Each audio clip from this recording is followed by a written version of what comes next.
or may not have time for another round of breakouts. We'll see what happens. So the first thing I actually want you to do is put a single word in the chat. What do you think of when you think of accommodation? So don't think about this too much. Just the first word that comes to your mind, type it in the chat.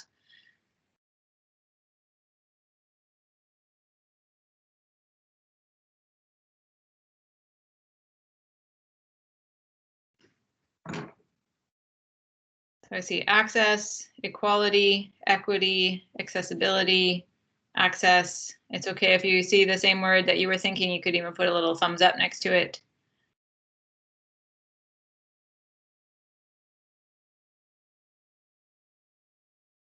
Some others going for access. And it's interesting that we have both equality and equity, where we can think about the difference between those terms, where equality is everyone being equal or being granted equal access. So here's a door and it's available to everyone. But then also we can think about equity in terms of, are there maybe systemic barriers or circumstances that are preventing some people's equal access to the door? So the door is sitting there wide open, but maybe some folks are in a wheelchair and the door has a door with a doorknob on it. So it's, you know, it's available, it's equally available to everyone, but it's not equitably available to everyone. So thinking about those kind of sub well is definitely part of accommodation. I see individualized and I see this term disability, which is also a nice kind of way to think about that term, and those two terms really combined, for sure. So yes, I would say all of these things are part of accommodation. I think that often in a university setting, the word accommodation is thought of in terms of learning disabilities specifically, because most universities, I think, now have, at least in Canada and the United States, have some sort of office dealing with student accommodations, and those are usually related to learning disabilities. But it's nice that a lot of you are thinking more broadly and thinking about what is it, maybe what does it mean to be accommodating in our teaching, and how can we be more accommodating in terms of what we do in our teaching spaces. So to get to the more specifics of what accommodation looks like in a university, often, at least here at Queen's, I think it's helpful to think about three different kinds of accommodation. One is the one that's on the furthest left side of your screen, academic accommodation. So this is can be short-term or long-term, but it's relating specifically to persons with disabilities. Here at Queen's, it's handled by Queen's Student Accessibility Services, or QSAS, and that's a division of Student Wellness Services. So this is for students who are experiencing chronic or ongoing physical or mental health conditions, and it's about providing them with adaptations to reduce or eliminate barriers to participate in the academic environment because of whatever they're dealing with. So this is a pretty formal form of accommodation where students have to provide a lot of documentation to QSAS in order to be assessed and to receive the accommodation. And then as an instructor, you'll find out that a student has this academic accommodation because they'll present you with an official letter of accommodation, usually done by email now rather than on paper, but you will receive something official from a student. And they have to provide that to you in order to receive the accommodation. So that's academic accommodation. Academic consideration or extenuating circumstances at Queen's is handled by each faculty individually. So for arts and science, you'll see that they have their own pages and policies around academic consideration and extenuating circumstances. Similarly, engineering, business, law, etc. This is short term. It's for as few as 3 days and up to 3 months. And it's for students who are experiencing personal circumstances, very broad, beyond their control, that last up to 3 months and have a direct and substantial impact on their ability to meet essential academic requirements or standards. So it might be something like a traumatic life event, some sort of required medical treatment, serious illness or injury, and also includes officially representing the university at a sanctioned event. So the procedure for students, if they want to claim academic consideration or extenuating circumstances, Again, differs depending on the faculty, but generally that the student would go through the specific procedure of their faculty, and then the instructor is notified, typically with an email. But there's not a specific guideline or recommendation around what the student should receive as a result. It's a consideration on the part of the instructor, and the onus or the responsibility really is meant to be on the student to follow up. So if they take a 3-day extenuating circumstances or a consideration, if they receive that, then they should be getting in touch with the instructor to talk about, okay, well, I missed that assignment because of my academic consideration, extenuating circumstances. How should I make that up to you? Is it just a late deadline, or what are we doing here? So it's on the student to have that conversation. The third area to think about is accessibility, and this is a broader concern in terms of a word and a definition. You might think about equitable access to education, the accessibility of course content to particular groups of students or students with particular abilities. And so in that sense, it can be quite broad. Here at Queen's, though, I would say that when we're talking about accessibility, we're often talking about, and Erin, please feel free to chime in here as well, but that the Accessibility Hub, which is a part of the Human Rights and Equity Office where Erin works, is one sort of central location for accessibility on campus, and is mostly focused on accessibility relating to disabilities and the AODA compliance or requirements. So in Ontario, that's a particular act called the Accessibility for Ontarians with Disabilities Act, but you'll usually hear folks say AODA, AODA, or AODA compliant, that sort of thing. Erin, do you want to chime in anything on that, or did I get it all? Yeah, no, I would just say there's lots of really proactive resources on there around accessibility, and there's a tab specific for educators. So if you're looking for resources, that's a great place to go. Yeah, and I'll say as well, I'm going to send out a handout after the session with kind of a list of mentioned resources and offices and stuff on campus. So don't feel like you have to be remembering all this right now. And certainly the Accessibility Hub is a big one for that. So those are sort of the three main types. I think for instructors on campus, often is the hardest thing to figure out, especially as someone new to the university, is when is it an academic accommodation? When is it academic consideration or extenuating circumstances? And when is it neither and the student needs to just deal with it on their own? So I've got a few tiny scenarios. So what I'm going to do is I'm going to put up the tiny scenario, and in the chat, I'd like you to take a guess at whether it's academic accommodation, academic consideration, or extenuating circumstances, or neither. So the first one is here. A student asks for an extension because their family dog just died. So is it academic accommodation, extenuating circumstances, or consideration, or neither?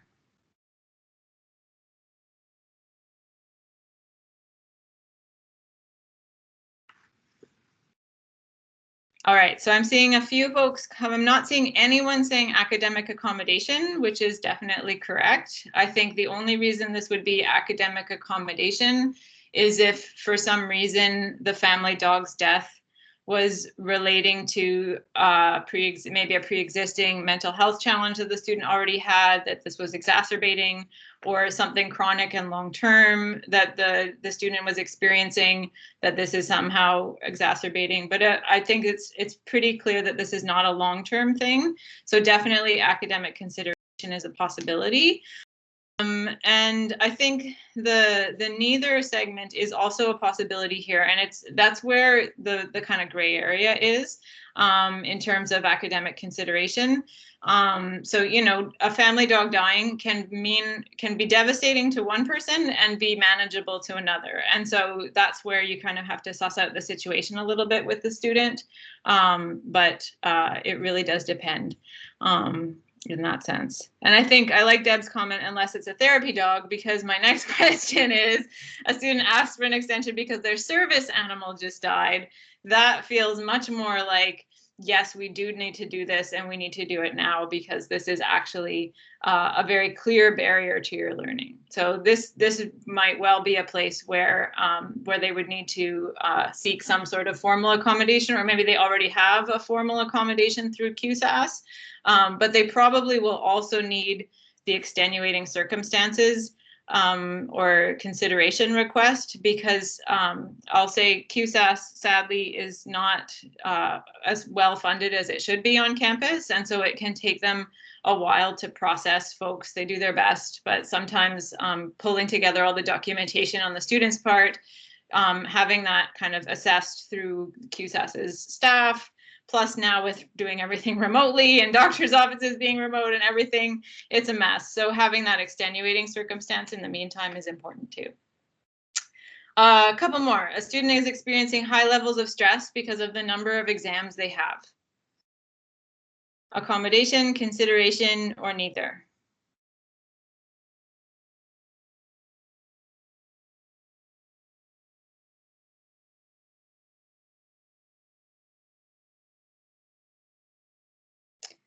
So I'm seeing some folks coming in with consideration. This might also be, I think this is borderline none, because this is part of the conversation that's opened up when you start to have questions of extenuating circumstances, because taking exams is part of being at university. And there's a certain level of stress that is acceptable or allowed. And it's a question, therefore, of, is this the student in their first semester? They've never had this many exams before, and the learning that they're going through is important learning relating to learning how to be a university student?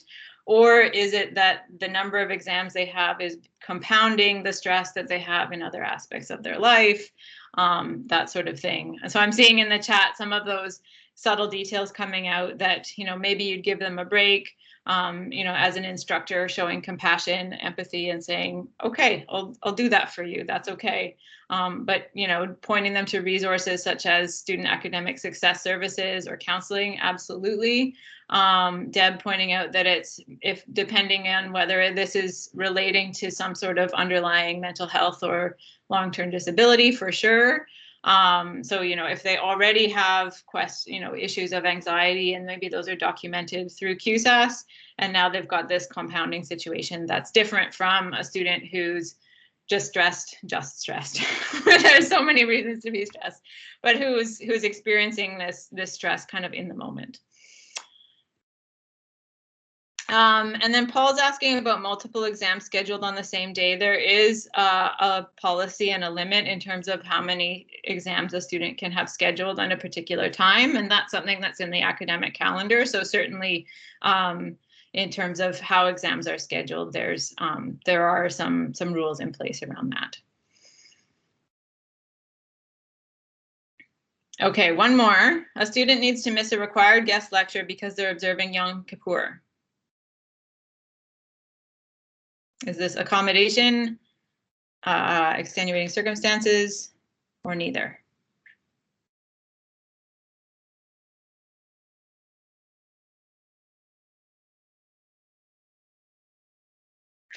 So this is actually neither, because at Queen's, religious and faith-based accommodations are handled through the Office of Faith and Spiritual Life. So trick question, but I think what is really helpful, and Sandra Murray, who's sitting in on this as our administrative support, is really great. You can look up all of the faith dates for every major world religion within the Office of Faith and Spiritual Life.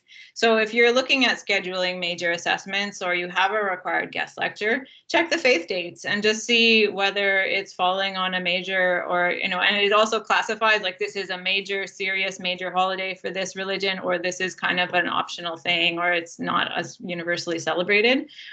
So definitely keep that in mind. Okay.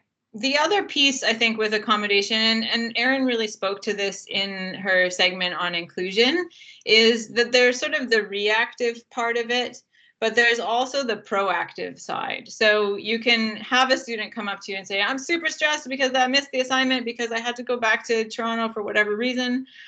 Or you can have the situation where you say, hey, I'm not going to enforce deadlines. I'm going to give everyone a 3-day grace period. And that's going to prevent this, like, oh, I can't, and I missed such and such, and having to deal with it. It's just going to extend that to all students. And by doing so, make the learning more accessible to everyone. And that's really where universal design for learning comes in, is that it's what this is basically an approach or an attitude towards learning and towards teaching that is, I mean, I would say is aspirational, in that I think it would be very challenging in the actual physical world we're in to design something that is universally beneficial to everyone, everywhere, all the time. But we can aspire to that, and we can work towards and take steps and be constantly open to that adaptation and modification. And I think the example I was using earlier about a door is a good way of explaining universal design for learning, because it's an idea about, you know, if you have a door, what is the way that we could design that door in a way that would allow the most number of students to go through the door? So, you know, have a handle on the door, well, that will get at people who have the ability to turn their wrist and have fingers. But what if we had a push handle instead? That might get more. What if we took the actual physical door away and just left an open space? That would get more. But then what if there's a step? So we have to maybe get rid of the step. So it's this process of thinking through and just saying, how can we make our learning activities or the things that we're teaching be similarly as accessible, widely accessible, and as possible? And there's some really comprehensive guidelines that are developed out through this framework. But it often comes down to providing multiple things and providing options. So multiple means of engagement, things around motivating people by letting them say, choose a topic for an assignment. Multiple means of representation, thinking about people who can see versus hear versus draw, thinking about whether the language that's being used, how universal that is, thinking of, and then multiple means of action and expression. How are things communicated? And Caroline's asking if we have sessions specifically on UDL. We don't have anything currently scheduled, but I'm always happy to sit down and talk about it. And one of the modules, the equity modules that we've been talking about, deals specifically with UDL. So it's certainly something that you can learn more about in a number of different ways. So I'm happy to chat about that afterwards if you'd like. In terms of how UDL is often used here at Queen's, I've just got a few common strategies. One is in terms of assessments, so activities that are graded or where you're assessing student learning, giving students a chance to choose their own topic, to choose the mode of delivery, saying, okay, it's up to you whether you want it to be an essay or a podcast or a poster or an infographic. And then also providing regular opportunity for feedback is a UDL strategy as well. And that giving students regular feedback on their work helps motivate them, helps them keep and want to continue doing the work so that they can achieve the learning. Content, often having particular course content in multiple formats, maybe as the textbook and some videos, for example. Use of captions and transcripts, certainly as we've gone remote, those are becoming even more important, having captions on videos, having a transcript available. Metacognitive awareness, so building students' ability to learn, to understand and be aware of how they learn and what they're learning and where the gaps maybe are. So getting them to set goals, doing self-assessments, any kind of activation of learning strategies. And then I think often where you'll see it as well, and this is really where it intersects with extenuating circumstances requests and with accommodations, is that often instructors will give all students double time on quizzes or tests or exams, while acknowledging, so the standard line would be to say, I think this quiz will take you 5 minutes. However, I'm giving everyone 10 minutes to account for those who have accommodations relating to time. The other part of it is often to have flexible deadlines and grace periods. So for instance, here's a quiz. It's, you know, so should take you 5 minutes. I'm giving everyone 10 minutes, and you need to complete the quiz between Wednesday and Friday each week. So having that flexibility built in so that if a student has some problem on Wednesday, their computer crashes, that they still have Thursday and Friday to take the quiz and deal with it. So building that flexibility into the course design.